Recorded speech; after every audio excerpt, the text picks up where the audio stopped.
Saudara jemaat yang terkasih, sungguh bersyukur untuk kasih setia Tuhan yang dapat kita rasakan sampai saat ini.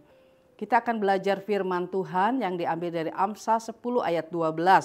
Demikian bunyi firman Tuhan, kebencian menimbulkan pertengkaran, tetapi kasih menutupi segala pelanggaran.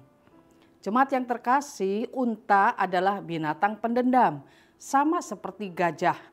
Binatang ini memiliki naluri yang kuat untuk memendam dan mengingat-ingat siapapun yang menyakitinya atau melukainya. Oleh sebab itu berhati-hatilah dengan unta ini. Sebab sekali kita tanpa sengaja menyinggung atau menyakitinya, pasti ia tidak akan puas sebelum dia menghajar kita.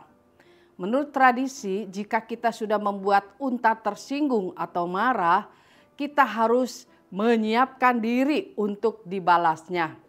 Jika unta marah kepada kita sedangkan kita sangat membutuhkannya untuk perjalanan di padang pasir, maka buatlah gundukan orang-orangan dan tempatkanlah barang-barang yang berbau tubuh kita atau pakaian yang biasa kita pakai.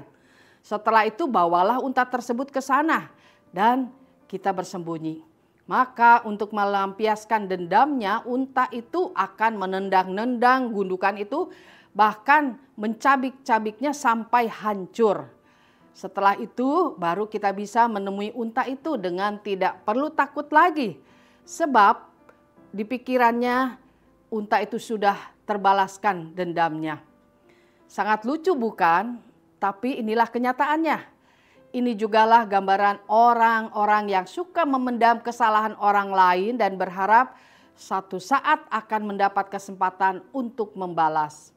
Jemaat yang terkasih, membalas dendam kadang menjadi tujuan hidup seseorang, bahkan menjadi prinsip umum dalam hidup manusia. Kalau dipukul, balaslah memukul. Kalau disakiti, balas menyakiti. Kalau dirugikan, balas merugikan, dan sebagainya. Padahal ini semua adalah tipuan si jahat atau iblis. Iblis menghembuskan konsep ini supaya kita manusia jatuh ke dalam kejahatan atau dosa. Orang-orang yang suka memendam kebencian sangatlah berbahaya. Ini sama seperti kita menempatkan bom waktu, di mana sewaktu-waktu bom itu dapat meledak dan menghancurkan semuanya. Sesuai dengan firman Tuhan yang sudah saya bacakan tadi di dalam Amsal 10 ayat 12, kebencian menimbulkan pertengkaran, tetapi kasih menutupi segala pertengkaran.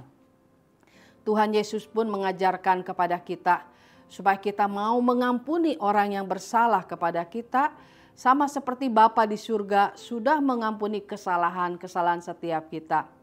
Sekali lagi, jangan sampai kita mau tertipu oleh jebakan iblis. Iblis ingin menghancurkan hidup manusia dengan saling membunuh, saling membenci, saling menyakiti, dan saling memendam luka-luka dan kepahitan. Akibat semua itu kita tidak dapat apa-apa. Dan iblis senang melihat anak Tuhan tercerai-berai, jauh dari Tuhan. Jemaat yang terkasih, kalau kita ingin mengalami kesembuhan dari luka batin dan kepahitan, datanglah kepada Kristus. Mohon belas kasihannya supaya kasih Kristus membalut, menyembuhkan seluruh luka-luka kita itu. Jangan memendam kebencian ataupun mendendam. Biarkanlah Roh Kudus membersihkan hati kita dengan tuntas. Kasih Kristus akan menerima keberadaan kita dan memenuhi kita, sehingga kita dimampukan untuk mengampuni dan melupakan kesalahan orang lain. Dan ingatlah, tidak ada gunanya kita menyimpan semua kebencian. Berilah kesempatan kepada Tuhan untuk memproses kita, juga orang yang sudah melukai hati kita. Biarlah dia juga diproses oleh Tuhan. Amin.